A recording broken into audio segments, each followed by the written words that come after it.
Tapi memang diuji coba dulu sekian bulan untuk memastikan bahwa kondisi ini aman, baru dicor gitu. Jadi memang silakan Pak.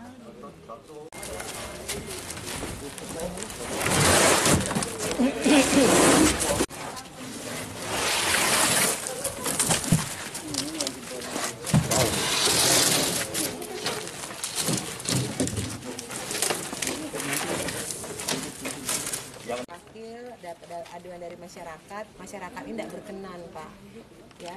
Bayangkan kalau seandainya adik kami tinggal di daerah sini, depan rumah sini misalnya saja, kan yang lewat misalnya orang tua, yang lewat mungkin anak sendiri, keluarga, ditutup triplek dengan lubang sekitar 2 meter, masuk akal nggak? Pasti kan jadi jebakan. Mereka yang nggak tahu bisa kejeblos. Jadi, pada intinya persoalan-persoalan seperti ini bisa diselesaikan secara musyawarah saja, mufakat ya, asal ada niat baik. Dan kami percayakan kepada waskita untuk segera proyek-proyek IPA seperti ini, terutama di pemukiman itu betul-betul segera bisa dilaksanakan. Karena memang tujuannya IPA ini kan tentu dibangun dengan tujuan baik, dan secara teknis juga kami mohon kemakluman dari warga masyarakat karena memang sedang ada pembangunan ya. Jadi segala sesuatunya kami berharap bisa berjalan dengan baik dan lancar.